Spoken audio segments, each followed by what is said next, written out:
to Goldilock Bears podcast with Vincent Cloud. John Nemitz. And David Lauer. And this is the show where we talk about loves, hates, and differences, or things that we're ambivalent to, things we're on the fence about, that sort of thing.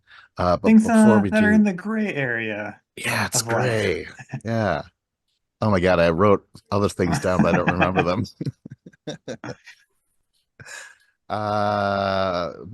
But before we do that, though, we got to talk about old topics. So, it's called the Deja Vu. I have one, and it goes a little something like this. So when I was talking about how I love to write things down, I realized that I don't really journalize, diary, take, whatever you say. I don't write that down. I don't say like today, dear diary, today, John, totally. John looked totally cute today. And I'm writing down Vincent Lauer. Mr. Vincent Lauer. Oh my God. So yeah, have you ever journaled or had a diary? Only. I did. Go ahead, Dave. I was saying, I think I did when I was in 5th or 6th grade or 4th grade, because I had 2 older sisters and they both had diaries, and they got them for Christmas, and they were like, I'm writing in my diary before bed. And me as a kid, I'm just like, oh, I must be missing out. It was the fear of missing out. So I was like, I want a diary. And I would cry about it to my mom. And she's like, there you go. She's like, you don't get a diary because you're a boy. You get a journal. So now you get to journal. So I think I wrote in it for a week or two. And then I stopped. And I have no idea where it's at. Maybe it's in my mom's basement somewhere and I'll find it in 25 years. But I don't know. I have no desire to ever do it again. Was it because you looked back at what you wrote and you're like, oh, okay. You weren't impressed or something? I don't know. No, I think I was in 4th grade. So I don't think my intelligence wasn't quite there. My literacy level wasn't quite there. So it was hard to read what I was trying to write. And I don't know. I mean, I'm not even that bright now. So imagine 10-year-old me, it was pretty piss poor, my intelligence. So yeah, I don't know. It was not interesting to read back. I don't think I was really doing anything interesting when I was 10 years old. Oh man, when I was about that age, I had a diary for exactly one entry and became immediately humiliated by it and destroyed it and never did it again. I had read this book. It was called something like the Burning Questions of Bingo Brown or something like that. I don't remember. But he wrote his journal in the format of questions. And I was like, oh, that seems really cool. Let me do that. And he wrote one of his first question in his thing was am I in love with whatever his crush was? So I wrote that, am I in love with such and such? And then somebody read it over my shoulder and what are you writing? And I was mortified and ripped it up and threw it in the trash and never wrote a single feeling down ever again. Holy shit. The origins of John. I Yeah, remember that sucks. stuff. There was always threats of I'm gonna read what you wrote down. And I was like, don't what why are you gonna read it? It's private. They're like, I'm gonna find it. I know where you're gonna I'm gonna search your room and I'm gonna find it. So then it was a contest between me and my siblings, who's gonna find the other person's diary or journal and read it to everyone else. And so I knew I couldn't put anything good in there. I couldn't write down who I had a crush on or anything. It was just yeah, I had some Chex Mix. It was really good. I wish my mom would buy it more. Hint, hint. Yeah. Well, for Christmas, I want the what code it. You should have wrote it in code. Oh no. That only you could decipher. Yeah, I think I have written stuff down before, but very rarely. And it is kind of interesting though to read where your head was at certain times, you know, what was important at the time, like almost a to-do list or a thing, you know. That's interesting. But I almost have to remind myself that journaling is a thing. Journalism, you know, for yourself. So it's I don't know. As someone who's gotten into like family history research and stuff, like having finding a journal from your great great grandpa or something would be like a fucking gold mine. But like on the other hand, like I don't even want like, you know, like my great great grandchild reading my journal if I were to write something. You know what I mean? Like Right. it like looking forward, it feels like such an invasion of privacy. But like looking backwards, it's like, oh, what a treasure trove from the past. You look back and they're like, who do I love? It's the same old shit. They're like, oh god damn It probably is. it. But Or like who I doth I feel love? like podcasting is like the modern day version of it, and Oh my like any god. content that you put online, because like your grandkids, like they're going to be able to go on to like 23andMe, like sponsored by Facebook or something, and they'll have like the entire internet catalog and be like, your grandparents posted this, and they'll be able to like look back at everything you posted on Facebook, every like any video or podcast, YouTube video, and like your great grandkids will be watching it like, God, no wonder I'm such an idiot. Look at my grandpa. I was Dude, wondering why I was such an idiot. that's very true about the Facebook thing. Like sometimes it'll let you, or I think you can do it whenever, but go back at what you posted a certain year or something like that. And I did that. Like I think I went back a good 10 years and I'm like, who is this kid? Like, oh my God. Like he's so uh a bit more ego than I would think.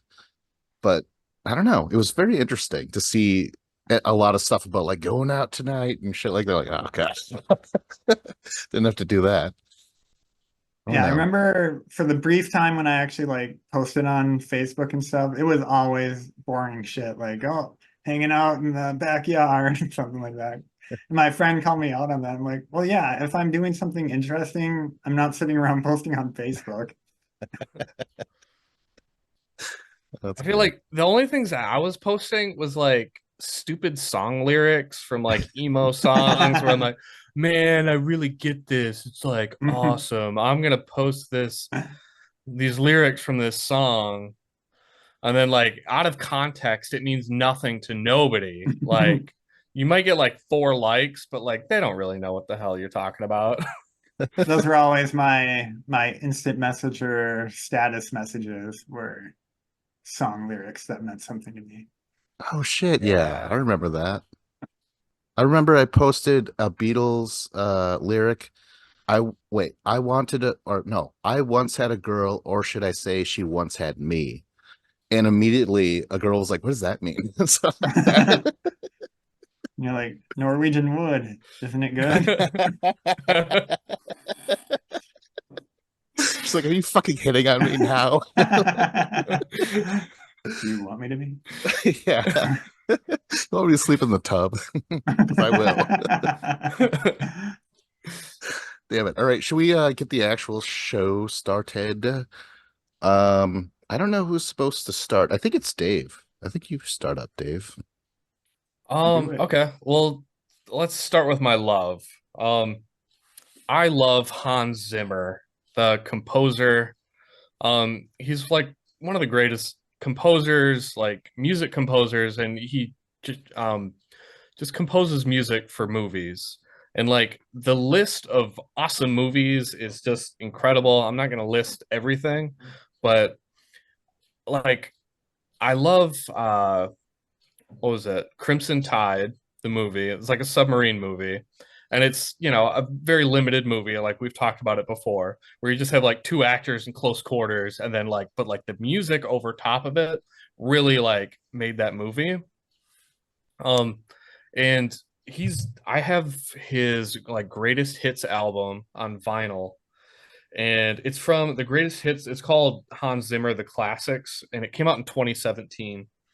But it's got stuff from Pirates of the Caribbean, from Gladiator, Inception, Lion King, um, Thin Red Line. He's done stuff for like Top Gun Maverick recently. Dune. I haven't even watched Dune, but I'm I mean, sure neither. I've heard really good things, and it's on my to watch Oh list. yeah, So, and you guys should watch Dune for sure. It's really good, okay, both of them. like Hans Zimmer, like if I see he does a movie, like I just know it's going to be great. It's just one of those things. It's like Howard Shore, who did Lord of the Rings. Like that's another name I know, and if I see they did the music for a movie, you just know it's going to be great. Um, like Interstellar and Inception are like two of my like favorite modern movies, and they're both Hans Zimmer and they're both Christopher Nolan. They both got And Blancs. yeah, and they yeah, and they're both Leonardo DiCaprio, right? Or no, Leo's not No. in Interstellar. They got Matthew McConaughey. They got to upgrade. Do you think, oh man, do you think Leo was the original? Like he was going to be cast at first, and the producers were like, "No, you can't. Like get Matthew McConaughey." He's Yeah, like, because he just won his "Fine." Oscar, right? Oh, was it? McConaughey? Yeah, yeah. I thought it was after that. Okay. Nope. Keeping on Nolan Hmm. though, the Dunkirk soundtrack was extremely effective in basically making you just feel on edge for 2.5 hours or however long that movie was. Like it's just like, but in a good way, like I never buzzing saw or Dunkirk. oh yeah, you should watch it. I really liked 1917. That was like, I feel like that came around, like, that was like a year after something that came out. Right, yeah. I like 1917. That was really good. So I don't know why I never watched Dunkirk. I just never did, but I have to. Yeah, you got to complete those Nolans. Yeah, got to. Yeah, I mean, I don't really have much else to say on Hans Zimmer than like he's the GOAT. He's the greatest of all time when it Oh comes to shit. composing like Oh. music for. I mean, there's some other great ones like No, John don't back Williams and down. Star Just Wars. I'm saying there's other greats, but right. Hans Zimmer, he does every type of genre. It's not just like Howard Shore, John Williams, where I don't know. He does every type of movie. Like to go from like Lion King to like a submarine action movie to like Inception. Like I don't know. It's like he's just awesome. Okay, so with that though, uh Pirates of the Caribbean, I remember that song or that movie and song being so big that it charted. Like you would turn on the radio and the Pirates of the Caribbean theme was on, and that was so fucking cool. So But here's yeah, the thing, actually. He didn't actually do the original Pirates, what? right? I could be wrong, but I think he like passed that off to his protege, and What? then it was so successful that he's like, okay, I'm taking over for the sequels. Wait, who's his protege? I'm gonna be in love with that person too. Yeah. Franz, Franz Zimmer. And he's going to palms you up. And then okay, but also with the Inception thing, that that weird on me. I mean, just because all other movies started using that in the trailers, the Oh yeah. whoa, like that Oh that my! yeah. It was Klaus. Klaus Klaus. did the first Pirates movie, and then Zimmer came in for two, three, and four. Whoa. Oh, that's wild. I didn't realize that. That's crazy. Yeah, now I want to look up Klaus now. I wonder how many Yeah. times fucking he moves it. All right, now. He's It oh, was okay, and Klaus then Badelt. the bad hand, right? All right, anyways, Dark Knight Rises, right? Yep. That was one of the coolest soundtracks for me for a long time, man. Just listening to that all the time. Um oh, Broken Arrow. Broken Arrow, it's an okay film. It's got John Travolta and Christian Slater duking it out.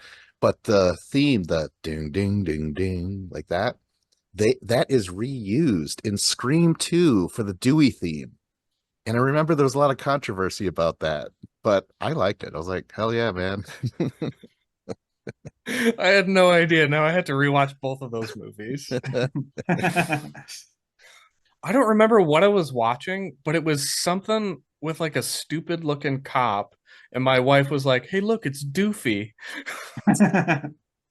And it was the funniest thing in the world to me because it was like the Shriek, I Know What You Did Last Summer, that spinoff. Scary And Movie then 2. also the Scary Movie too. Yeah, they Or both. also, yeah. Yeah, I don't know. I don't know which parody of Scream it was, but yeah. One of the many. Yeah, because I think Tom Arnold was the cop in Shriek. Although I've Yeah. never seen it though, so I don't know. Oh, it's so good. Yeah. Tom Arnold is really good in that. Yeah. Can he pick his movies better than he could pick his women? I don't I even know mean, why. yeah, I would say 100% yes, because I mean the bar is pretty low. Oh shit. Oh, that was a good one. I stumbled into that. I didn't even try to.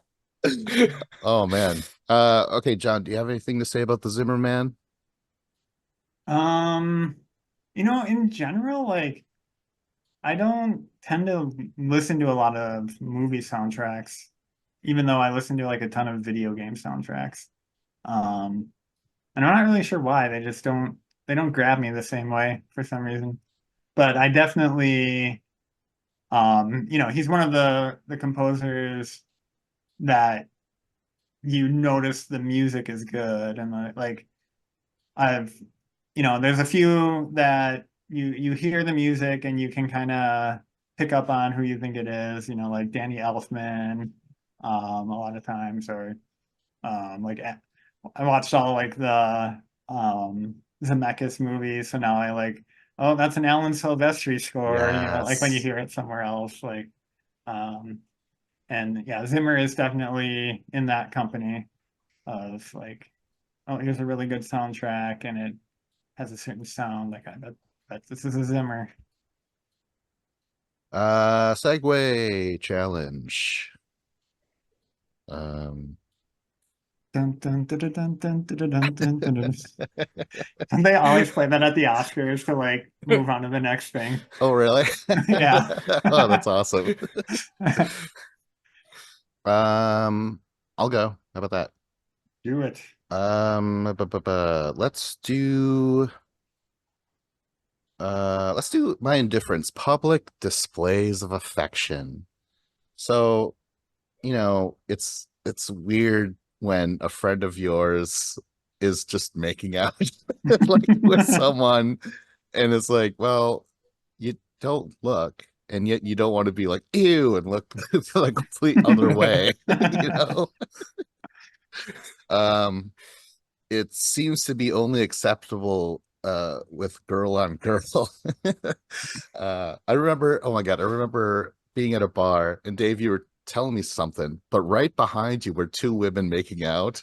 And I tried with all my facial features to be like, dude, right over there, but you weren't picking up on them. You were like, and my point is, I'm like, oh God. And you totally missed the two I girls. thought you didn't like my story, and you're like, Dave, get on with it. Get to the point. Okay, but then it doesn't seem annoying when it's you making out, you know. Weird. Like, oh, I'm so annoyed by this. Although it is kind of like, I'm not used to making out in front of my friends, that sort of thing. So I don't know. What do you guys feel about PDA? Mostly anti. Um, it's I feel like it's awkward for everybody, and I think it's okay to like if they're making it awkward for you, you get up and stare and make it awkward for them too. Um, my my wife is also extremely against it, um, mostly because she's embarrassed of me, I think. But so Yeah, I don't know. It just like um I feel like doesn't happen too much with people of our age, but maybe I'm just not around enough single people that I don't encounter it anymore. And when I do see it now, it's always young people, and we're always just like, oh, young love. What are you gonna do?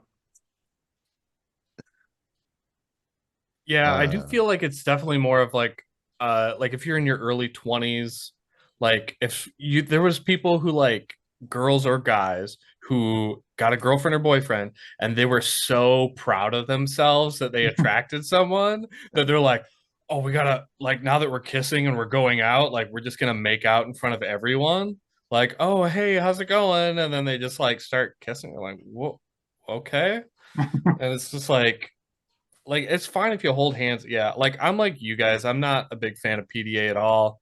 Like I'm okay with like a greeting, like a hello or goodbye, and like a little Hearty peck. handshake. Yeah, handshake, fist bump. A Yeah, little peck on handshake's a the little cheek. intimate, if you ask me. Uh, well, it's not for everybody. You can look away. Yeah, I don't know. I'm not a fan of it. It's always awkward and weird, especially like if you ever go out to dinner with somebody and it's not like kissing, but it's like hand holding or like when somebody puts their arm around somebody else and they're just like rubbing their back like nonstop. And it's like, what are you doing? Like if somebody did that to me, I'd be like, get your arm off me. Like you're bugging me. But like they'll just have their arm around them, just rubbing their shoulder, and they're doing it for like 5 or 10 minutes straight. I'm just like, what the hell are you doing? Stop it. do you think that is sort of like they're trying to send a signal like, hey, she's mine or something, you know? Do you think it's that ever? I bet there's something to that, yeah. Maybe maybe consciously or subconsciously, depending on the case. Yeah. Yeah. I was in church and there was this guy like 3 or 4 rows ahead of me and he's got his arm around this lady and he's like rubbing her shoulder and I'm just like, I'm kind of annoyed, but whatever. I'm not trying not to pay attention to it. And then there's another like woman to his left and then he does the same thing, puts the arm around that shoulder and starts rubbing her shoulder too. And I'm like in my head I'm like, is one his wife and one his daughter? But like no, they're all adults. So I'm like, is one his wife and one his sister? Or does he have two girlfriends? I'm like trying to do the math in my head. I'm And like, then this you're like, doesn't make if that's sense. his sister, is it okay? Yeah. Were I you don't were know. you It in the was like, church of polygamy? well, that's what I was thinking. I was like, we're not in Utah. I don't think this flies in Oklahoma. Oh Man, man. I was at a tech conference one time, and like there, so this is like, IT people at this conference, and there was like this group of guys in front of me who looked like coworkers, and then this other guy comes in, like looked a little older than them, like maybe it's their boss or something. But he's just like comes in and he's like rubbing one of the guy's shoulders and then like rubbing his back really intensely and like, like to the point where I'm like, are they a couple? Like it, or is this one guy like, man, my boss is really handsy? Or like it was like a really weird dynamic for me. I Like, had no blink idea what was twice if going you on. need help. Yeah. Oh man. Yeah, that is weird. Um anything else? Moving on or whatever it's called. Segue challenge. I think this is getting a little uncomfortable. Yeah. Yeah, No kissing, just goodbyes. just yeah. Get a Well, room. get a room. Whoever's next. All right. Well, since Jonathan? I was talking about a corporate event, I'll talk about how I'm indifferent to corporate culture. Um, a lot of stuff I actively hate about it, just like how everything's about the dollars and, like how they try to make you feel like you know, like you owe us a lot. Like you should really be going above and beyond with everything and all that stuff. Um, and like just like the I don't know, just capitalism, you know, and this just being like pure capitalism, like it really like grosses me out a lot. But on the other hand, like I've all the people I've met who, with, I mean, with some exceptions, but most of the people I've met are just people like me who are, you know, going for a job and, you know, maybe it's more than just a job. You actually like what you're doing. And I've liked the majority of people I've worked with. Um, and like, even though like somehow like all the people that I work with can maintain a balance of like, yeah, like some of this corporate stuff is pretty gross, but we're still gonna do like a good job and like help each other out. And you know, it's more about like, oh, this guy I know needs my help to get his project done, so I'm doing it because of that, rather than like some duty to the corporate overlords or something. And in general, like the type of work that gets done in a corporate office is, you know, not too difficult. And like it can be stressful if you let that kind of stuff stress you out. But I always just think about like, you know, like nobody's lives are in my hands and that kind of stuff. Um, and you know, like I've worked on dairy farms and stuff, so I'm like, if I'm not actively getting literally shit on by like an animal or whatever, then I'm like, oh, you know, today's a pretty good day. Are you okay? So the stress of like maybe messing up are the odds of you getting like fucking fired really, it's really high what you're doing? I've never worked at a company where I saw people getting fired for like one fuck up. It's usually like more of like, oh, you've shown a lack of effort over the course of 3 years, and then it finally comes around to you. Like, I know it's always like, oh, were this a big fuck up? Oh, someone got fired, but I've never actually been in an environment where that was the case. Yeah, because I've never worked. I mean, I don't think I could relate. So I just have questions. So, Dave, do you have any corporate experience? I mean, not really myself. I work in a hospital, so there's like a division of people who are working, with the patients and under patient care, and then you have management. And like management is all corporate culture. Like they're managing at a hospital, but they could literally be managing for, Super Target or FedEx or any company out there. Like that's the fact that they're in healthcare has nothing to do with it because Gotcha. So their skill, if they have a skill, is management and has nothing to do with, yeah. yeah, okay. And like in management is like in quotations, like all they do is they go to meetings and basically the only authority they have is to accept or deny um ideas that would either spend money or cut costs. And they always want to cut costs on everything. They don't really care about like patient outcomes, really, other than if there's like a large complaint, and then they'll, talk with, they'll make some phone calls and try and put out the fires if they need to. But mainly they just want to, they're all about dollars and cents and greed. It's all just about greed. And it's like really disgusting, especially like in healthcare when it's like you guys are making so much money. Like you'll be fine. Like trust me. Like no one can afford to come here. You're gonna be fine with the money. But they're just focused on, somehow like, oh no, we can't have any paper plates or plastic silverware in the break room, guys. Sorry. You guys can't have anything in your break room. Like, nope, you can't have any water bottles. We know that the water that comes out of the faucets, it's all brown and rusty, and you guys can't drink it, but we're not going to give you water bottles. You're just going to have to bring your water from home, okay? That's where I work, so it's kind of Holy, Yeah. stupid. And holy like shit. speaking of just like the greed and everything's about money, like some of the stuff people say is funny. Like end up working with a lot of salespeople a lot. So like there'll be time for a Q&A and like one of the leaders will say something like, guys, gotta ask questions if you have them, you know, quiet salespeople have skinny children. Like, oh yeah, I'm really sure all these people are in danger of their kids not being able to eat. Okay. Here's a I, corporate like thing that I've experienced, I suppose. Yeah, I was working at a daycare, adult daycare thing, and it was run really poorly. Eventually, their higher ups had to come in and fucking tear the place down. But before that happened, I would come up to management, and I'm like, "There's some messed up things that are happening here," and I had questions, I had concerns and stuff like that.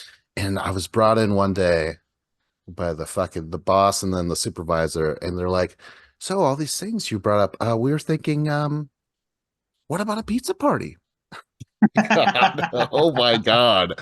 I was stunned. I didn't know what to do. I didn't know if I should just, I didn't know what to say. I was completely taken aback. I'm like, like, I was thinking, are you fucking kidding me? No. And I eat pizza every day, so it means nothing. Oh, damn it. oh, Oh man, and another thing that does happen that is real is um like land grabs, they call them, where like if I'm like a senior director or something, I just want to like pull more teams under my control, whether or not like I'm the one who should be leading them or if they make sense with the teams I have. Like I just want like to say that I have as many people reporting to me as possible. And there's like all these weird like politics in play and that kind of stuff that like I've for the most part had bosses that have shielded my team from that kind of stuff. So like it didn't really affect me. But then I've also had a boss or two who participated in that kind of stuff, and that was horrible. So um I guess a reason why I'm able to be indifferent towards it at all, I think, is because I have had really good bosses, specifically a lot who just deal with a lot of that bullshit so that the rest of us don't have to. Yeah. Anything else? Or is it time that we the company's going in a different direction? That segue gets a pizza party. Oh my God. Oh my God. Okay. D Dave? um, I am indifferent. I have an indifference here. Um, I like sports. I'm a sports fan. I'm indifferent to the fact that like professional athletes make ridiculous sums of money. Like some people hate the fact that they make tons of money. I don't hate it. I don't like love it, but it's like it's just kind of a product of the system, and I'm okay with it. I'm a Green Bay Packer fan, and Jordan Love, our quarterback, he's started one full season, and he was only good for the last half of the season, but he's now officially the highest paid quarterback in the NFL. He signed a 4-year extension worth like 220 million. So Oh. he's averaging about 55 million a year. Um, and it's like ridiculous amounts of money, but like at the same time, the salary cap, which is like the amount of money that they can give towards the entire team, quarterback's the most important position. And like every year, the salary cap goes up and up and up. So like it's gonna raise by 6% to 10% every year.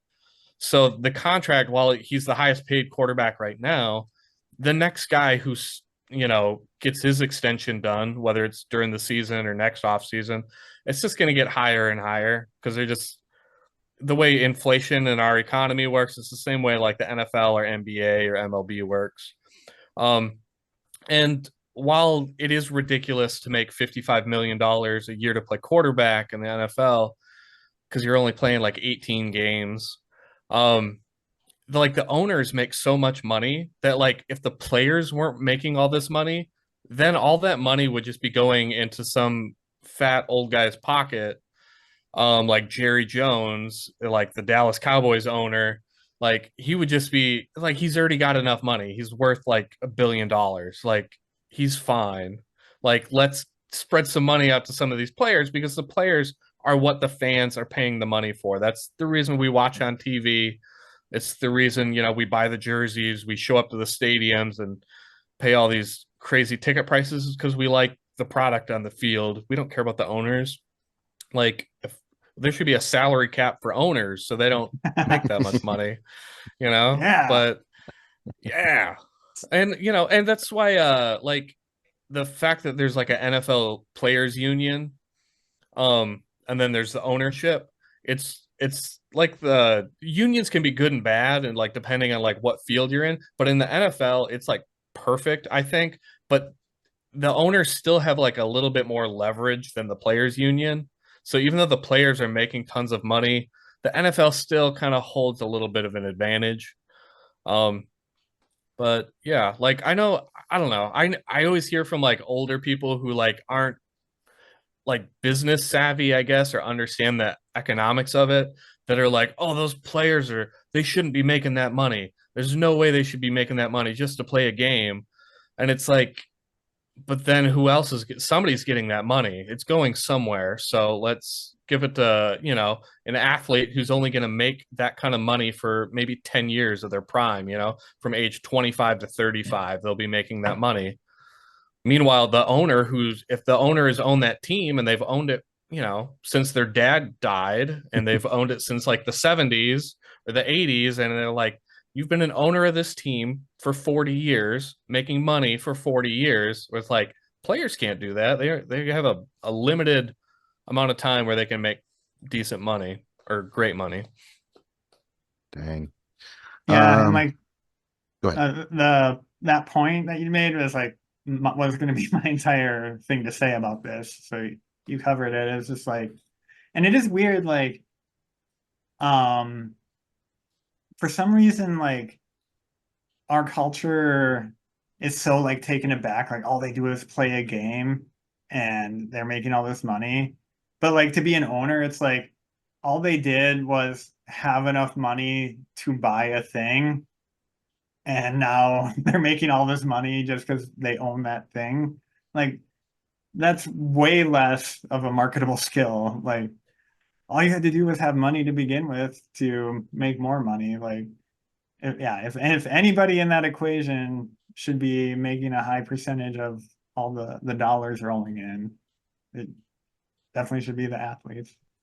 Yeah, and like if you look at like a lot of NFL owners, you have like Robert Kraft of the Patriots, Kraft Foods, like Mhm. Arthur Blank from the Atlanta Falcons. He owns like Home Depot. Seattle Seahawks. I think it's Paul Allen who also owns Microsoft. Like these people, they have gobs of money. These owners, and that's the reason they bought these teams is because they have so much money they don't know what to do with it. So they just buy a football team or a sports team because they don't know what else to do with their time. So they're like, oh, well, now I'll have the best seats in the stadium, and then they'll end up conning the cities into raising taxes so that way they don't have to pay for the stadium themselves, which is Yeah, blows that's my mind insane. Like, oh, that do you the want us to owners go aren't somewhere playing for else? it. Yeah, and Whoa. then they just threaten. They're like, "Well, we're gonna move the team away from St. Louis, and we're gonna go to LA because they're gonna pay for our stadium." Who So owns the Green Bay Packers? I do. I own stock in the Green Bay Packers. I literally Uh, did. In like I think it was the COVID year. I think it was in 2020 they did like a stock sale. I did And I it. I spent bought it in the one before that actually, just because I nice. at that was a weird like 2 year period of my life where I was really into football, and I just thought it was such a cool idea that like you could be a part owner. wait, Yeah, so and like both of every you don't? time Neither of you own anymore or what? No, we no, both. we do. That's Oh. when we bought in, and then Oh, you own okay. it. Okay. That's when you own it forever. Oh, okay. Yeah. And it's every time the Packers do like a stock sale, they always do it with like a purpose in mind. They're not like, oh, we're just selling stock. They're like, hey, we're going to renovate the stadium. It's going to be $20 million to add like these new like seats and this new jumbotron, and we're gonna redo the parking lot. And they like tell you what they're gonna do, and they're like, in order to help pay for this, we're getting some taxpayer dollars from Green Bay and that county and city. That's going to cover half of it or something. And then we're going to do a stock sale and, buy this paper certificate with your name printed on it and the official Packers logo. Pay us, I don't remember how much it was, like $150 or something. So yeah, it's a chunk of change, especially when you're just buying a piece of paper. But I don't know. I thought it was cool to hang on the wall. I bought it like for my dad as a gift. I'm like, that way he can hang on his wall. I don't know. He's been a Packer fan my entire life. So I was like, he can have it. And he has the same name as me. So when he passes, I'll get it. And it'll still have my name on it. No one will be the wiser. No, that's thinking. Okay, so I just wanted to say, with the UFC, we've mentioned this before, like how they aren't paid shit. Like it's pathetic. It's that damn Dana White is like, what what about those bonuses? 50 grand. And it's like 50 G's isn't shit to fight, because you're not getting, you have to, it's all the training, all the gym time that you have to pay for, and then medical expenses, and then you have to pay for 3 coaches. If not, you only get to have one coach. We got into that, and then I don't know, they're paid terribly, and that's why a lot of these UFC people are going up to boxing, where win or lose, mostly lose, they're still going to get paid so much more money, millions upon millions of dollars. So Dave, do you know what the highest paid sport is? Do you know? I don't. I think it's baseball. What? Baseball, Baseball? yeah. I don't understand. They sell a lot of hot dogs or something. I don't know how. But there's There's so many Otani, games. who Shea Otani plays for the, I think, Angels or the Dodgers, somewhere out in California.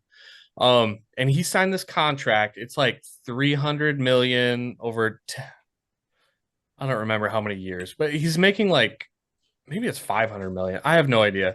But he's making like 50 million. It's all guaranteed. Like NFL contracts are not guaranteed.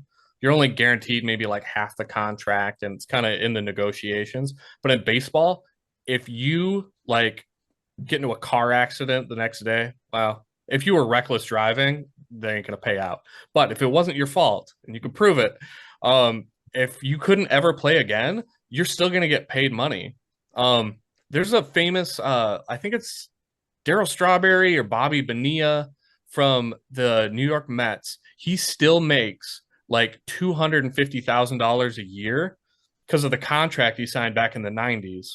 What? He was guaranteed a certain amount of money, and he was going to make that money no matter what. So even though they cut him from the contract, it was just like easier for ownership. They're like, hey, rather than pay you a lump sum, we're just going to pay you over the course of like 25 or 30 years. So he still gets a check from them.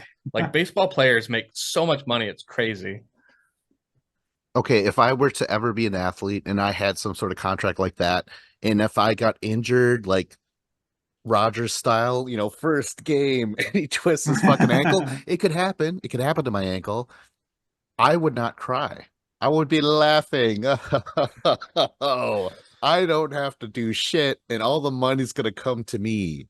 Like, yeah, I would be perfectly fine. I would What be about your fine. love of the game? Fuck that. As soon as For I the got, love of the Benjamins. yeah, buddy. Oh my God. Yeah, and like, how lucky are those fucking third string quarterbacks who never have to play, yet they're getting paid millions and they're warming benches and whatnot? Terrific. Oh yeah, a lot of backup quarterbacks, like the market for a backup quarterback is making like between like 12, like between 10 to 15 million dollars a year, which is insane because it's like the first string guy has to get injured for you even to get on the field. Yeah.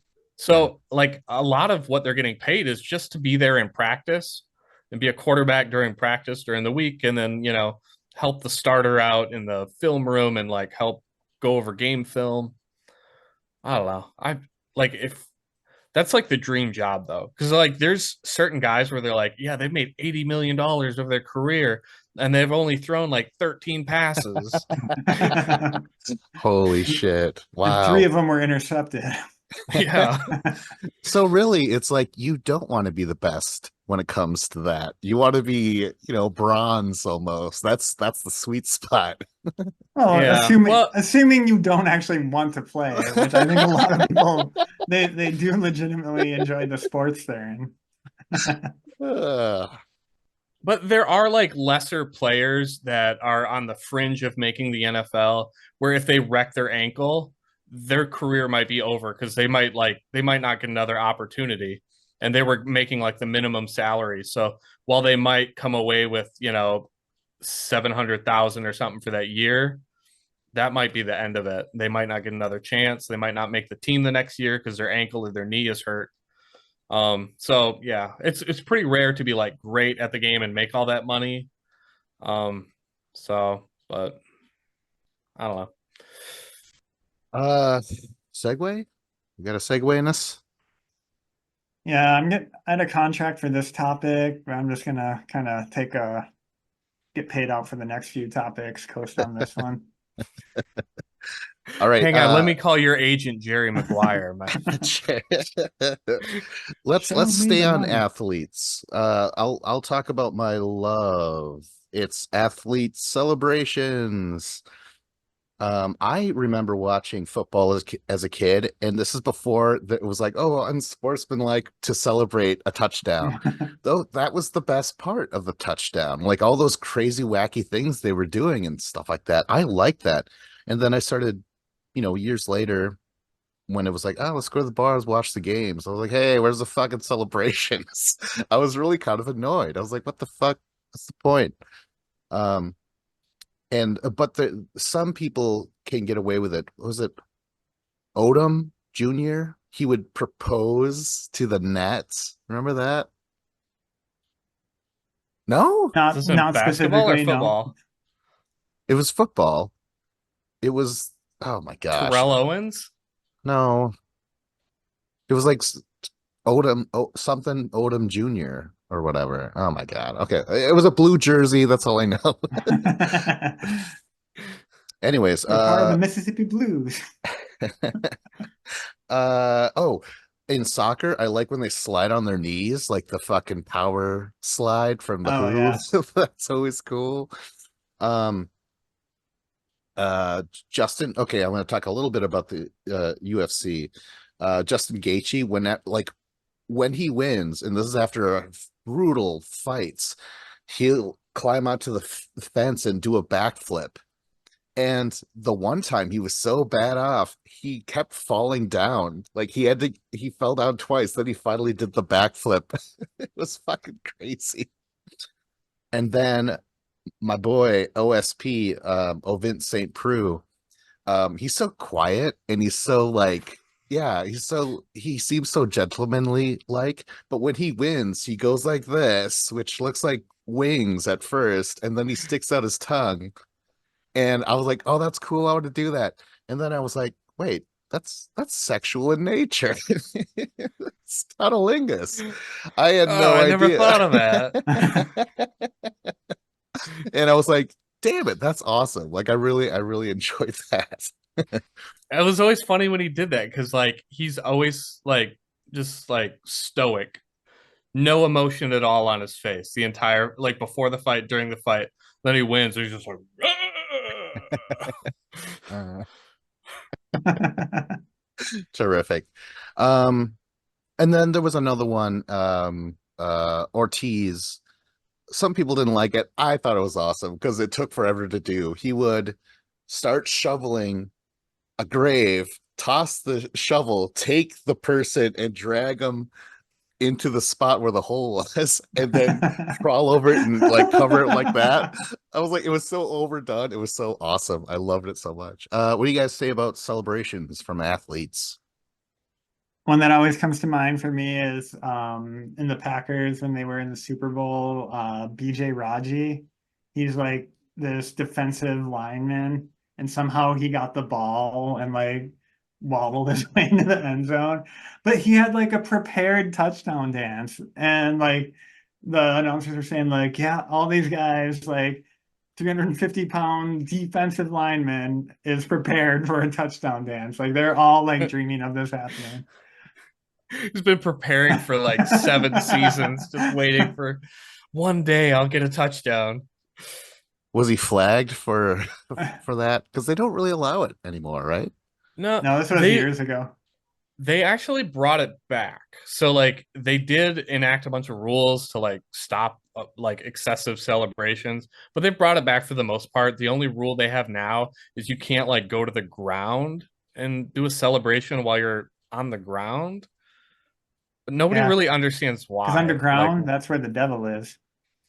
well, see, that's one of the conspiracy theories is that people think like they don't want people going down to their knees and praying or something because one guy like Oh celebrated and he went gosh. down to the ground and went into his knees and they threw a flag at him and it was like he's not even celebrating, like he just went to his knees, like this is stupid. But that BJ Raji one, I remember that because he's doing like the dance and he's like 350 pounds and the like his teammates come up to like high five him and he's just ignoring him. He's like, nope, still doing my dance, still doing my dance. And then the ball got knocked out by the defender and the like other Packer players are like picking it up like it might be a fumble. He's like, nope, still doing my dance. Like he was unbothered by everything going around on Oh around man. him. You guys ever see that Key and Peele sketch where they were making fun of the celebrations getting like penalized? Um, I don't remember a lot of it, and I don't even remember who was the ref and who was the player, but I remember one part where um, the one of them is like doing like fist pumps, and he does like one of them, and like the ref comes over close, and then one more, and comes even closer. And the announcer's like, one more fist pump, and he's gonna get called on that. And he just can't help himself. And then he does it, and the whistle blows. I think I saw that. Yeah, that was good. There was Uh, one, yeah, they would have the football and they'd use it like a prop or something. And then they're like, oh, he's rubbing it together. Oh, he's starting a campfire. And there's like, oh, they're all sitting in a circle. Oh, he's telling scary stories. Another thing in the NFL is, like the Lambeau Leap. For some reason, even when all these like celebrations were disallowed, the Lambeau Leap was still allowed because it had been such a tradition forever, which meant only the Packers could do it. But then like sometimes opposing teams would like seed an area with like, three or like five of their fans, and they would know exactly where that's going to be, and then they run there after the touchdown and they like jumped up in the stands, which I always thought was they hilarious. they did that once against the Packers. I don't remember what team it was. I feel like it might have been Seattle, but this was probably like 10 years ago. But the three Seattle guys, they were on the opposite like end zone. So they scored in one end zone, and then he ran 100 yards across the field to jump and like high five and do that. And then they threw a flag. They're like, delay a game. Like it took you too long to celebrate. It was so funny. Oh, that's hilarious. wasn't Yeah. Tim Tebow the fucking the he would pose down with the fist to his head or what Yeah. was it? Yeah. Yeah. Yeah. That was backlash though, wasn't it? Yeah. I don't know. I remember people like mocking it. I don't know if there was like official repercussions for it. I don't know. I don't know. Hmm. There was lots of like hatred for Tim Tebow, and like I zoned out on a lot of it because he was not a good quarterback. He couldn't throw the ball accurately. And he's statistically like he was very bad at being a quarterback. However, his teams always won the game. So then there was like this thing of like, well, he's a winner, he just knows how to win. And I was like, I guess they're winning the game, but it's like it's not because of him. Like it's because all his teammates around him are kind of carrying his ass. But I don't know. Well, okay, so he would drop down to a knee and then he would kind of place his forehead on his fist, right? And then his elbow would be on his uh leg. But wasn't there some sort of religious undertones to it or something? I think he was just praying because it's like Well, that's a very religious. religious. Yeah. Well, he's very religious. He's known as like one of the most religious football players there ever was. Like because he was always praying. He would pray like at like midfield, like after the games with all the opposing players. And he's not the only guy to do that. Like the players still do it today. They used to do it with like Reggie White used to in the 90s. Um, I don't know. But it was something like the media just caught on to and they're like, "Oh, people get outraged about this stuff. Let's make articles about it." You know, the same with like, the national anthem. Like, "Oh, is he standing? Is he sitting? Oh, is his hand on his Uh, heart? Did he take off his hat?" It's like, who the hell cares? oh, I gotta just say this, get it off my chest. I hate "Let's Go." When people are like, "Let's go," I'm like, oh my God. I don't know. I don't usually get annoyed with new stuff. And it's just, when maybe it's just being an old man or something like that. But when you're like, oh, this has never existed before in my life, and all of a sudden everyone's doing it, it was a bit of a bit annoying. I don't know. How do you guys feel about "Let's Go"? I love it. I feel Damn nothing for it. We were at Let's go. I don't know. I love generic things that you can say that like hype you up, but like they mean nothing. Like I Especially, don't know. I yeah. It's like a pro wrestling thing where like a pro wrestler will come up with like a catchphrase. Like the one guy, he's like, "Oh yeah," or something, or no, he just says yeah. He just goes, "Yeah, That was the Kool-Aid yeah, guy. yeah." Oh Oh yeah was a yeah. Kool-Aid guy, but this other guy, LA Knight, he just goes, "Yeah." And he just yells yeah, and everybody gets hyped up. And it's like I was like, how is that a catchphrase? Just saying yeah? Yeah. I was Okay, at so one of the PWHL hockey games, and this 10-year-old girl had a sign that said LFG on it, and I thought that was pretty great. Let's fucking go. okay. Maybe that's a future topic. Those things like booyah and whatever those. Yeah, that should be a future topic. Dilly dilly. A segue challenge. Let's fucking go. God damn it. Throwing a flag on the play. All right. Oh, Redo the down. John, I think. I hate fad diets. So basically like regardless of what the diet actually is, just the mindset that they're trying to sell you that, you can do something for 2 weeks or 2 months or whatever, and it's gonna like solve all your health issues you ever had. Um, and like especially when they are like timed diets like that, where they say like do this for X days or whatever, that like they could not design something more likely to fail or backfire.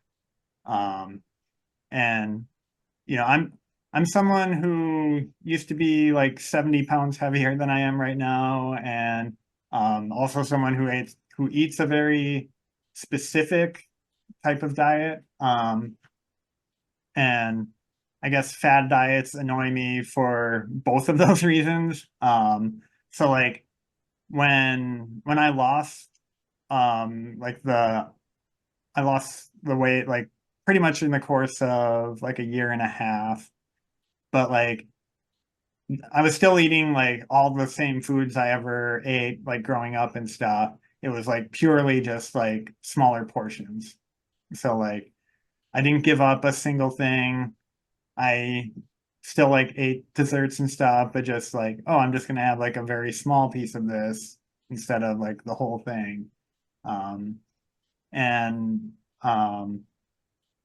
now being vegan and stuff, like I hate seeing veganism as a fad diet because then it makes people who have like chosen it as their permanent lifestyle, it just kind of like diminishes how they look.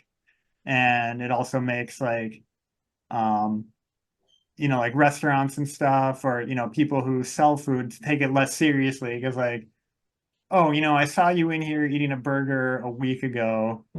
Now you're making a big deal, like, oh, is this vegan? And then 2 weeks later, they see them eating a burger again. So, like, you know, it just kind of makes it harder for people who have made a permanent decision. Like, if someone's starting a diet for health reasons, I think it's worth seriously considering, like, maybe you should be making changes that are sustainable forever rather than just thinking like, how can I, you know, like not get rich quick, but you know, get healthy quick in a short amount of time. Um, Dave, do you have any in mind? I have only a few that I've come up with. I've done a fad diet before. I did the keto diet. Um, like it was fine, I guess. I don't know. It's weird doing the keto diet. Like you have to basically detox yourself from eating sugar. And like I love ice cream and cookies and all types of sugar. But like you have to detox your body from sugar for like 10 days and you just have headaches and you're cranky and they call it the keto flu. So you don't feel good because your body is like being, you know, it's your blood sugar is dropping and you're like using up all your glucose stores that are in your liver and in your fat cells. And then after that, then your body is in ketosis and then it starts, you know, burning fat as fuel. And then once you're in ketosis, like you just try and mainly eat fat and protein, but you still have to watch your calories because if you eat too many calories, then you're not going to lose weight because you can overdo it with, you know, butter and cheese and like bacon and all this other stuff. So like to me it was just like, well, if I have to watch my portion sizes still and watch my calories, why don't I just eat whatever I want and portion control and like, hey, I'm just gonna maybe I'll skip breakfast. You know, if I can, I'll skip breakfast or I'll eat a smaller dinner and just kind of do something that's more manageable, like day to day, rather than being like, when I shop at the grocery store, I can't go in any of these 13 aisles because I don't know. I don't know. So I've done that diet and I don't know. I didn't really care for it. And I felt like it was easier to just count my calories and kind of portion control. You And didn't it's kind see any of effects? Yeah, I lost some weight. Um, I definitely lost weight just from cutting out the sugar, but there's a certain amount when you start a keto diet, once you cut out the sugar, you lose like a certain amount of water weight. So like I weighed like 180 pounds. Like I lost like 6 or 7 pounds. Then after that, I kind of plateaued for a while because at first I was just losing water weight. And then after that, then I kind of realized once I did a little more research into it, it's like, oh, I need to cut back on my meals. I need to do intermittent fasting and not eat as much, cut back on calories if I really want to increase like the amount I'm going to lose. and it's kind of frustrating for me too, um you know, like not eating animals for ethical reasons, and then like the low carb and like the keto diets and stuff exist where people are just like, I'm going to eat 3 times as many animals now as I used to. Like, oh John. no. Yeah. But then like I was complaining before about the fad, like vegan people making it worse for full-time people, but like that's way worse for like gluten intolerant people, and where, you know, like it really matters if I eat wheat, like, or not me, but for those people, and the restaurants are just like, yeah, whatever, yep, it's gluten free, you know, like because Wow. for most people it doesn't actually matter at all. They're just doing it like, oh, I'm doing a fad diet of gluten free. I wanted to include some really fucked up diets that I've either heard of or I've seen people do or I've done myself. By far, the most effective one I've ever done was the juice cleanse, where you get a juicer and you put fruits and vegetables, cucumbers, John. Oh, Ugh, those sweet cucumbers. that's what I hate most of all. Um, uh, but like when it's just you just replace those for your meals and stuff, man, like it was tough at first because you're just like your body's like, oh, no, no, where's the pizza? What? Go to your bosses and beg for that. Um, but then I lost Vince, crazy if amount of weight. would it solve your problems if we did a juice cleanse party?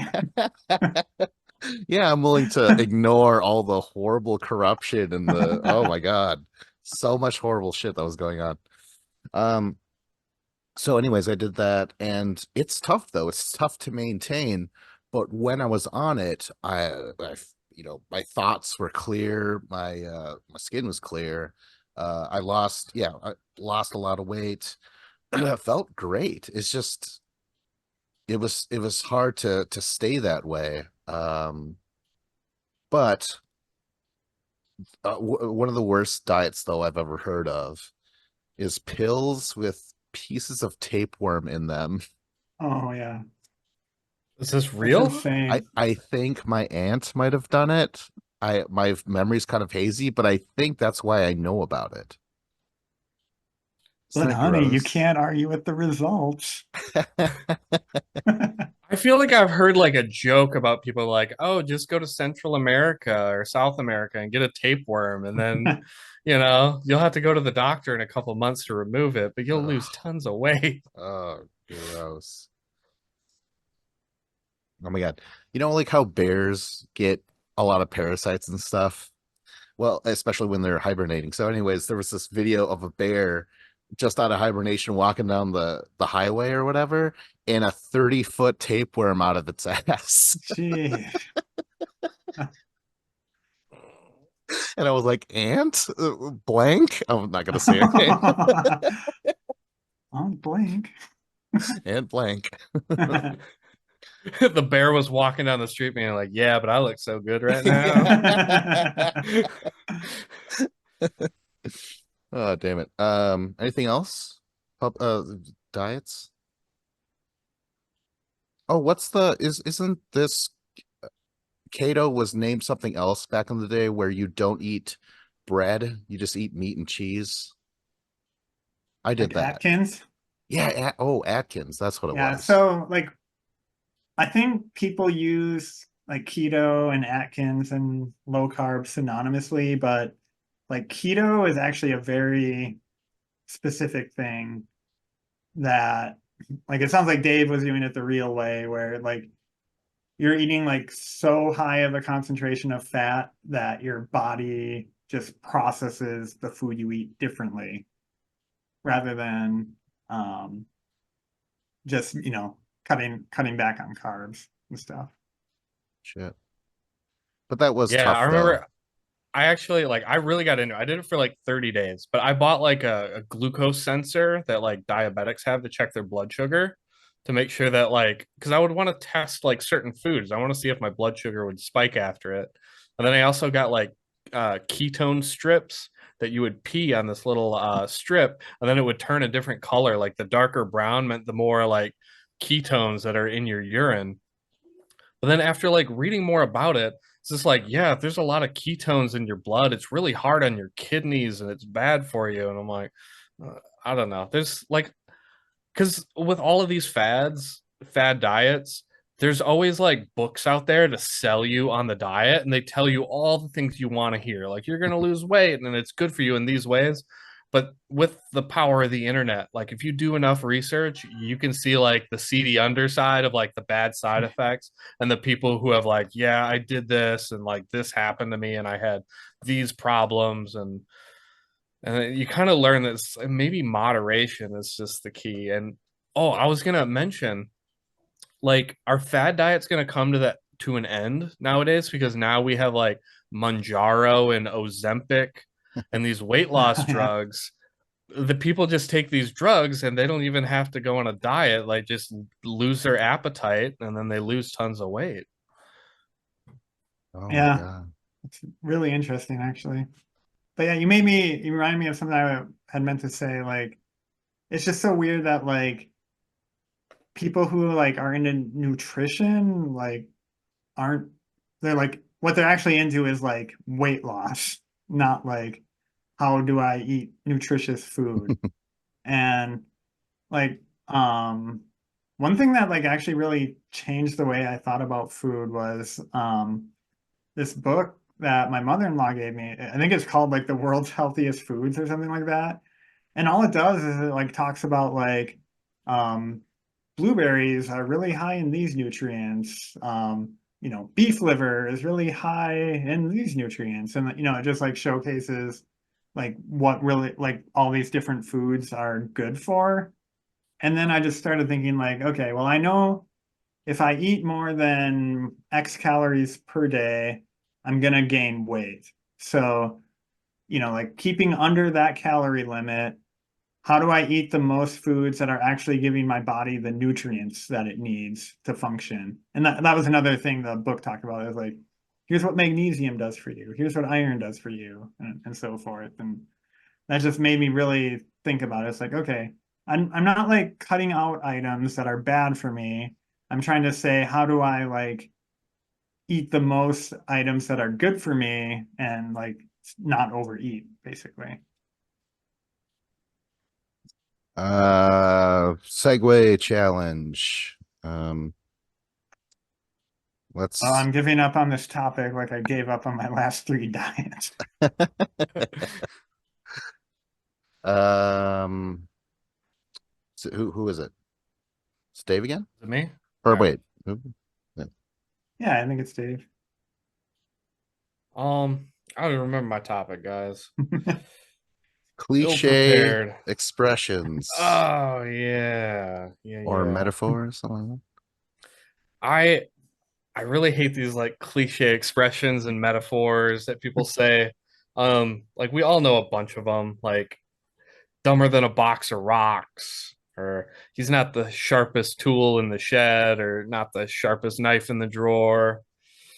A few cards short of a full deck. these are all But like fun.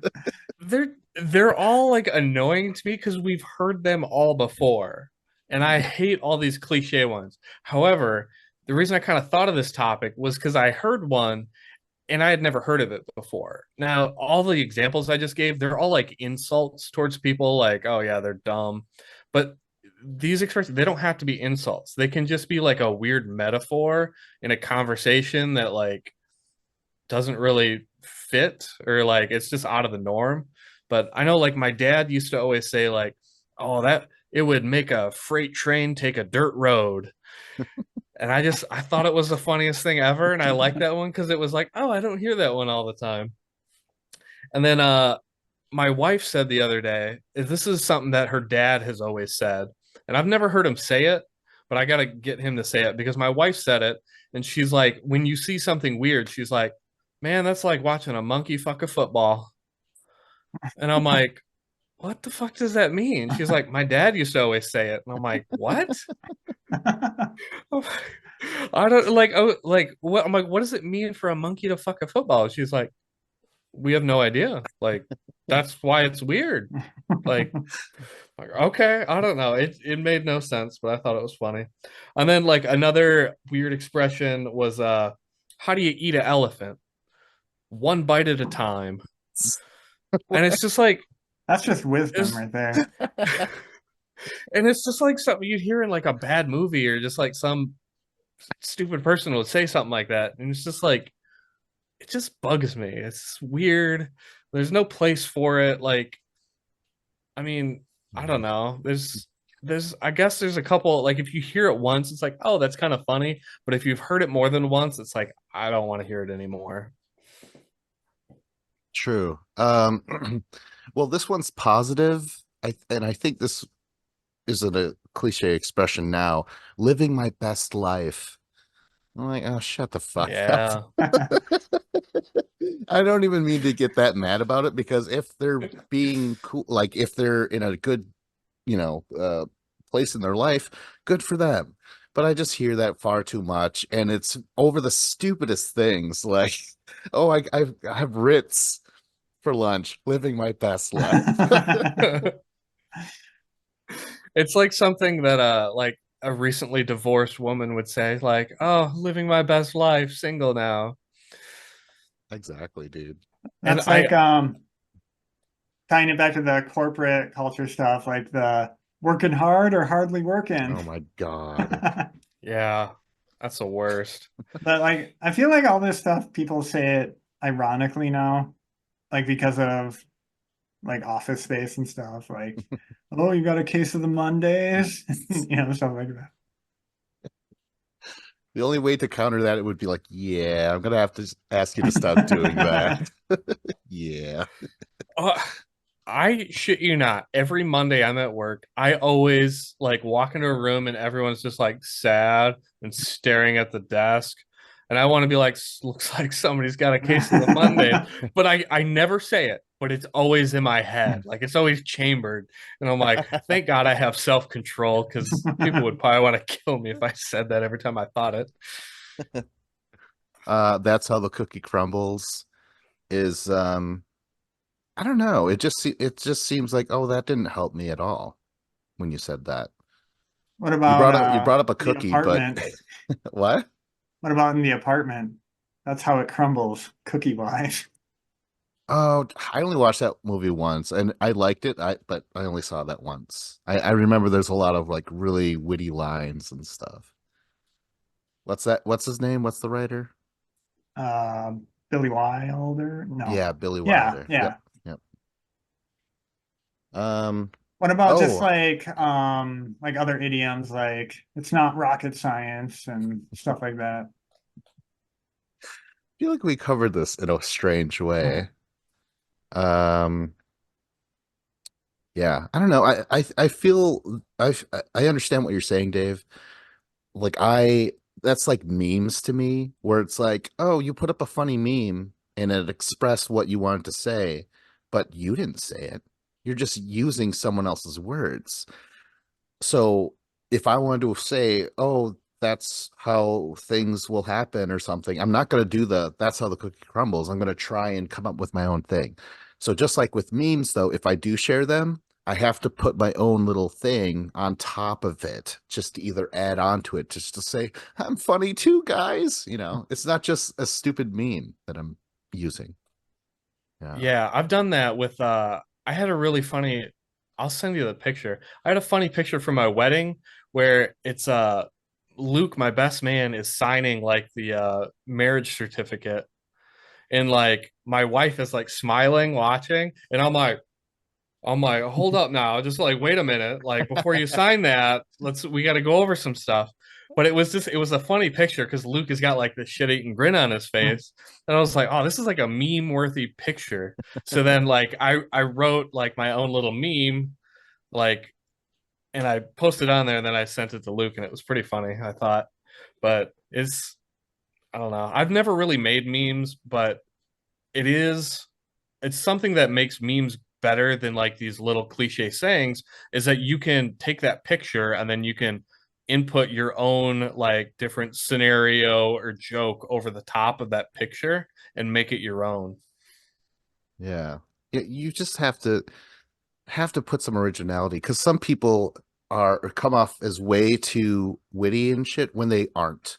I know these people in real life. They are not that clever. Oh my God. They're a few fries short of a happy meal. Oh man. Segue challenge. Um let's This is out of my wheelhouse. I don't know is what that that a means. thing? I don't know. I've heard people say it and I Yeah, have no idea what it means. yeah, definitely. I've heard that one Yeah. a lot. Yeah, that's right. Okay. That's fine. Is it me? I will go with let's go with my last hate. Not my last hate ever. Don't worry. Let's go with allergies. I fucking hate allergies. I don't believe I I don't believe I had problems with pollen before, but it seems like I have problems with it now, and that's super annoying. I like being a perfect human, And when you have allergies, it's just like, oh, dude, like what the fuck? Like there's one little weakness in the system, there's this one little flaw.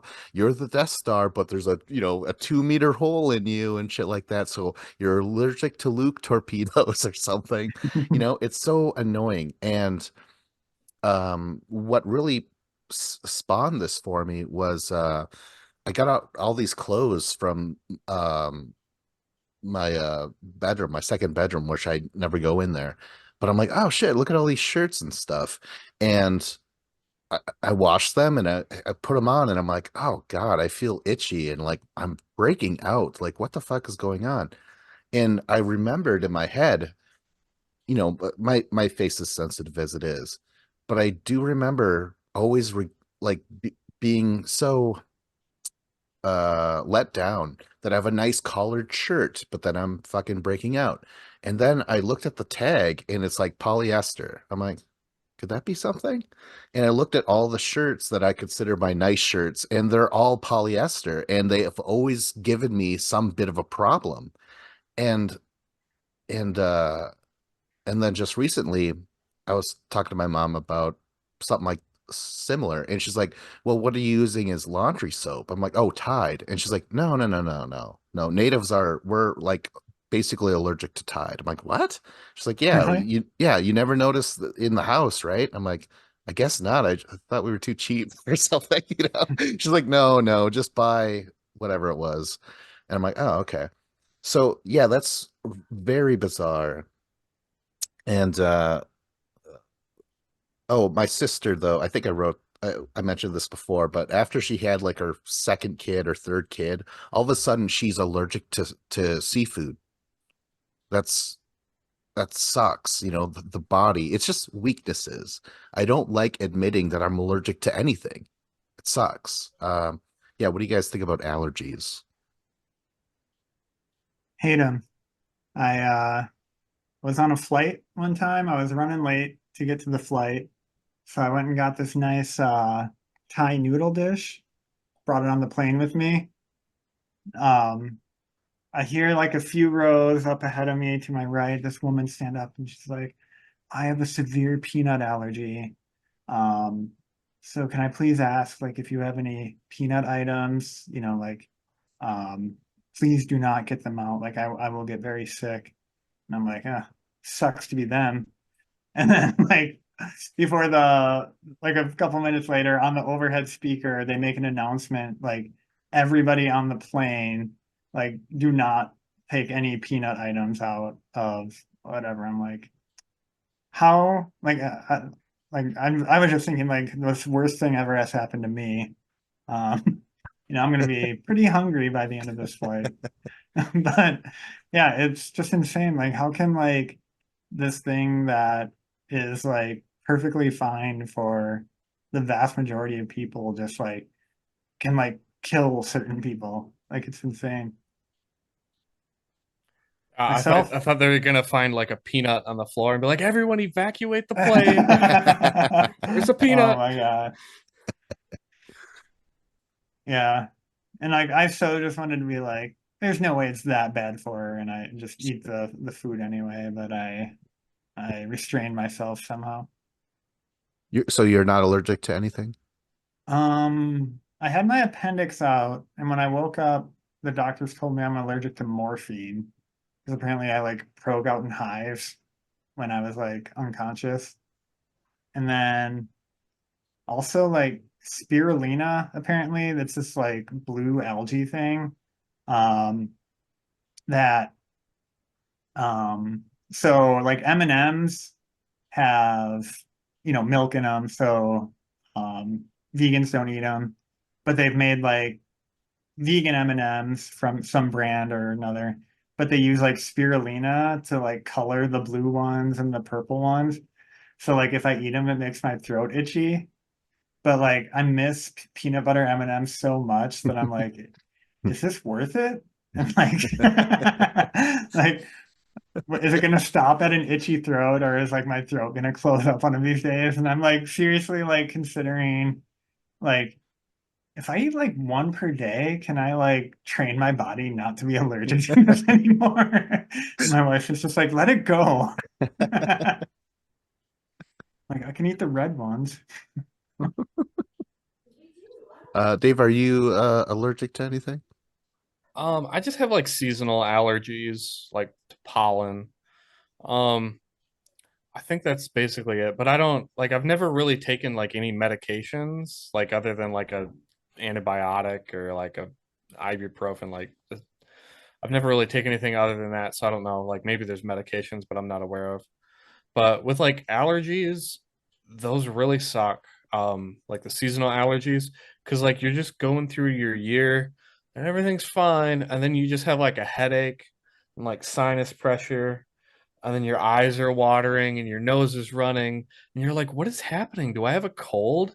And like you think like you have a cold, and you're like, oh, and then everyone else is like, no, I have the same thing. It started like last night, and now I'm feeling it too. And then I feel like garbage for like a week, and then all of a sudden like the weather changes, and there's like the wind picks up and it blows like all this like pollen in the air, it blows it away. And I'm like, oh, I'm better now. Um, but it was a weird thing. I heard this on like a podcast or a TikTok or a YouTube video, and they were saying the reason why there are so many people with like pollen allergies is because when like city planners like would put like because even if you're in a city and you're surrounded by concrete, you're in the concrete jungle, you still have seasonal allergies. It's because city planners would plant all these plants and trees. They would only because like plants have like a male and female species, they would only use the male species so that way they wouldn't like pollinate and like grow more and you'd have like more stuff growing like something like that. So it was like a preventative measure, but the backfiring was is that these male trees put out all these spores into the air that cause all these allergies. And basically because some assholes didn't know what they were doing like 75 years ago when they planted all these plants and bushes and trees in cities that everybody has allergies now, and if they would have planted different types of plants it wouldn't be an issue. Wow, it's messed up. Dang. You know, that's so weird because I grew up in the woods, the sticks. And I should probably just ask my mom, like, did I get the stuff from the pollen? Because we lived right there, but it seems more prevalent nowadays now that I'm living in a town. So I don't know. Odd. I know they talk about like honey. If you eat honey, eat it from like bees that are local, because that Oh, way they'll John's have that told me that. pollen in them. Well, So like I don't know, but I don't really eat honey that often. Like I'll put it like in some tea or like on some cornbread, but that's like once every like 2 months. I'll have a little bit of honey, but I don't feel like it's enough to actually like make a difference. So I'm not a good case study to see if that actually like lessens your allergies. Do you know anyone who's allergic to anything like odd, like something I've never heard of before? I know someone who's allergic to chicken. Wow. Yeah, like I don't know if it's all poultry, but um yeah, I thought that was a weird one. And like that's another thing where people just put chicken broth in everything and don't feel like it's worth mentioning.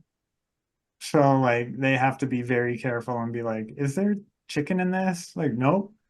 Is there chicken broth in it? Like, oh yeah, yeah. I've put chicken broth in mashed potatoes. Yeah, exactly. Shit. I know I have a coworker that's allergic to bananas.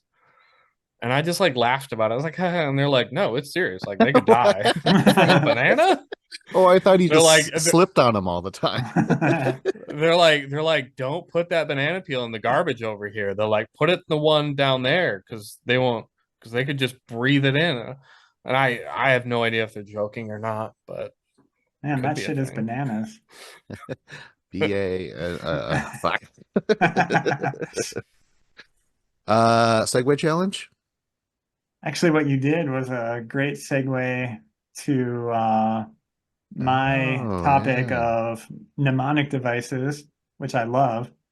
Um, Putting things to song to spell them, to remember how, like Bananas is great. Um, that's a good class of them. I remember growing up, the town we grew up in, Neilsville, to learn how to spell it. Someone taught me Neillsville. Hey. Um, Music is just a great one in general. Like when I was a kid, I they taught us a song with all 50 states in alphabetical order, so now I can like easily remember all the states. Um, Wow. I don't even know so what's the first one. Alabama. Alabama, Yes. Oh my God.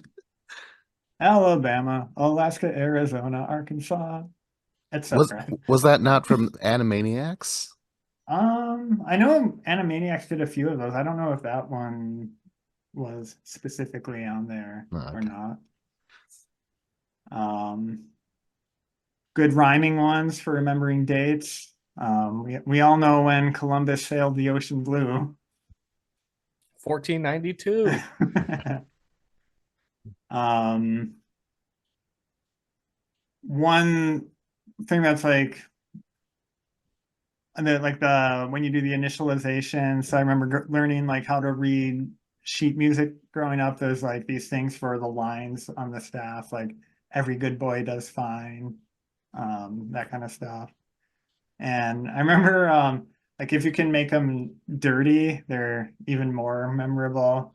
This was from the TV show TV Funhouse. I don't think it was on very long, but I remember one where they were like, "Oh, to remember the taxonomy of animals, it's like phylum, kingdom, order, um, class, genus, species, and it's like, please come over for gay sex." Was the mnemonic device. Mm. Never forgotten that one after that. But yeah, Uh, I think it's just great we can like trick our brains into remembering stuff. no. I in grade school I had to come up with one for the planets, and it was like Mr. Oh fuck. Wait. The Mr. Vincent eats markers, jelly beans, sundays under naked people, I think. Yeah, Yeah, and the that teacher, tracks. she's like, I shouldn't laugh at that, but that was a good job. I was like, yeah. Dave, For do like you have any? Like I knew a bunch of these when I was in school. Just like learning like different anatomy.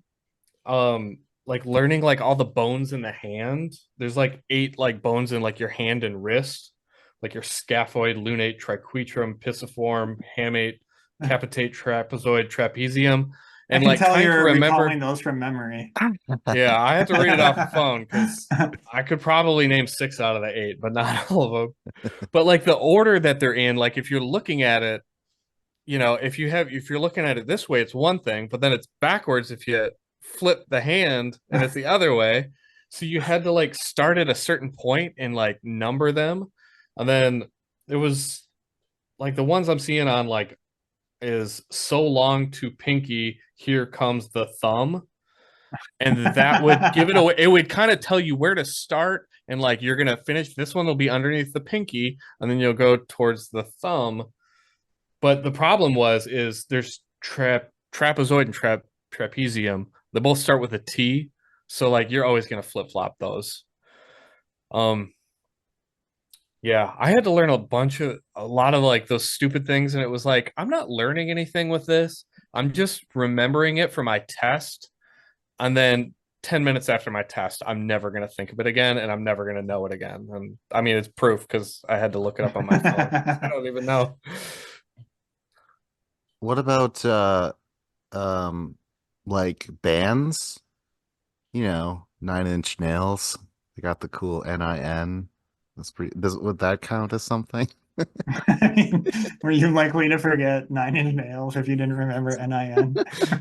Hey, come on, man. I don't know. I'm thinking like Mystery Science Theater, MST3K, or the Satellite of Love, SOL. I don't know. LOL, Legs of Lamb. Lots of love. Also for like spelling, I'll like pronounce words a certain way when I'm trying to remember how to spell them, like beautiful, like shit That's like that. literally what I was just thinking because I always do that. Because I want to do B U, and then I'm like, wait, this is wrong. Oh, wow. Yeah, those I feel are like fun. the the only one that like really stuck with me was obviously the alphabet because like you have to sing the alphabet.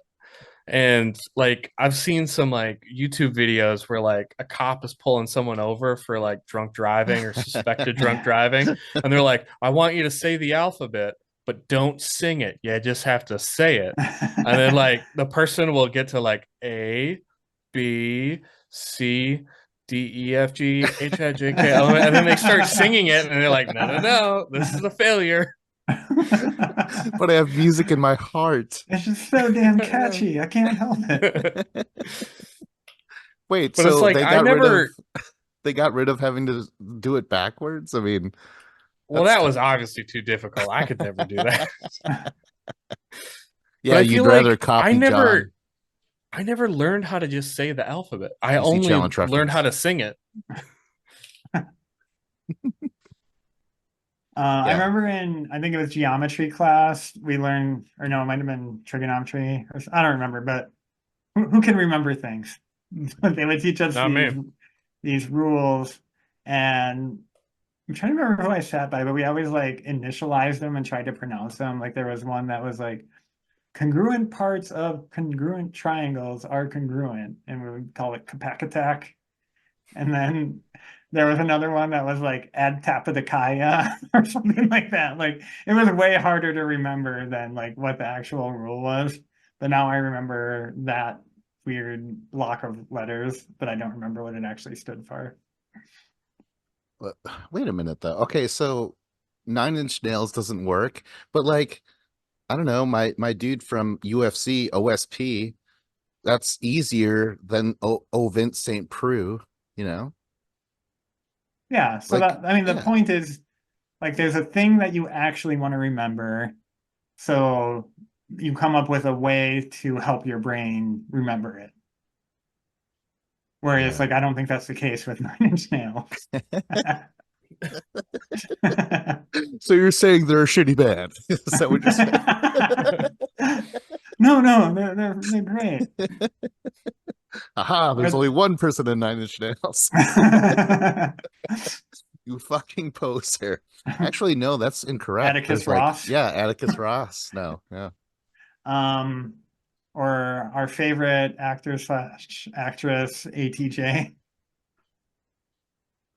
Is she? Uh, Oh, right. she, Oh, she. I thought, I thought for a second, I'm like, did Anya Taylor Joy join Nine Inch Nails? Holy shit, that would have been awesome. Yeah, that would be noteworthy. Wow, that's cool. Damn it. Anything else? Should AFGB start going, start ending, closing up shop? Is that harder or easier to remember than the actual title? It's such a terrible title. I regret so much. But go if you're a fan of AFGB, go to a few Goldilock Bears .com, and if you're on YouTube, like, subscribe, comment. Oh, I was Vince. I was VC. I am JAN or Jan. Oh, well then I'm VDC or Vidic. And I'm Dave or DL. Yeah. On the DL. That's how I remember. No middle name. Eh, DJL. Yeah, I'm a DJL. Digital. Digital. I was thinking more like disc jockey. DJL. All right, all right. Anyways, that's it. It's the show. It's over.